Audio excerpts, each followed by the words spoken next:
Hey teachers! So, since ang school year 2023 to 2024 ay magtatapos ngayong May 31, so, ibig sabihin kailangan bago yan ay ready na din ang ating mga RPMS portfolio. So, ngayon po, inagahan din natin yung paghahanda ng ating RPMS portfolio for proficient teachers or teacher 1 to teacher 3. So, gumawa po tayo. And ngayon po ay ipapakita natin yung mga laman ng ating RPMS portfolio. So, andito po yung file. Buksan po natin yung ngayong taon. Kakagawa lang po natin to ngayon. Andyan po yung date. So, kung makikita nyo po dito, yung ating mga nakaready na ay ang mga MOV for non-classroom observation indicators. Ibig sabihin, ito po ay yung mga hindi COT-based yung MOV. So, in-identify na po natin based sa ating guideline. So, we have Objective 9, 11, 12, 13, 14, 15. So, yan po yung mga kailangan po ng MOV. Ang basis po nito ay mga MOV natin, hindi po yung COT. Okay? So, magbukas po tayo. Pakita natin yung mga sample natin. So, Objective 9, buksan natin yung ating sample ng Objective 9. So, ipakita natin.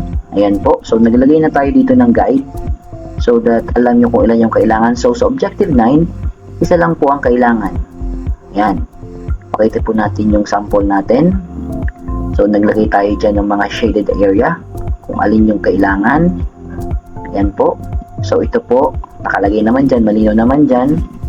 Kailangan lang natin ng at least one lesson plan. So, kumuha tayo ng lesson plan at supported ito ng ating ginamit na learning materials sa ating classroom observation. Ayan po, yung application dito nakikita nyo. So, meron po dyang annotation naman. So, pwede nyo makita.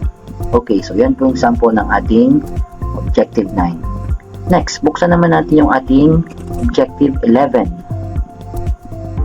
Okay. So, ito naman po ang Objective 11. Nakalagay dito. Naglagay na ako ng sample. 1 MOV needed lang. So, utilize assessment data to inform the modification of teaching and learning practices and programs. So, ito po.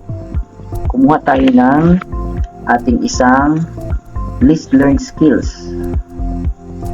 So, isang list of least learned skills. Okay. Sige natin to kasi natapan. Ayan. So, list of least learned skills. So, ito po ay nakukuha natin sa ating mga sinusubmit. So, nag-highlight ako dito. Ayan po na may yellow. Then, dapat ito ay supported ng alin? Dapat ito ay supported ng accomplishment. Anong ginawa natin para ma-address natin yung least learned skill ng mga bata? So, yan po. So, meron tayo dito accomplishment report. Then, yung ating pictures. So, lahat po yan may annotation.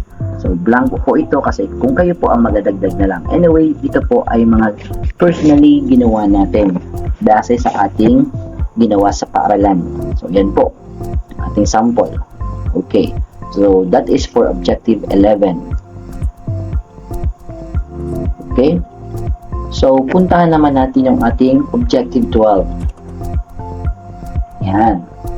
Pinubuksan natin. So, teachers, makikita nyo po dito. Yan.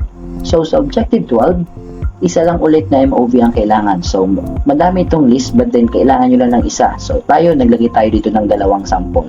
So, una, ito yung parent-teacher log. So, yung ating mga meetings, yung documents natin during meetings. So, yan po. Kumuha ko. Then, pictures.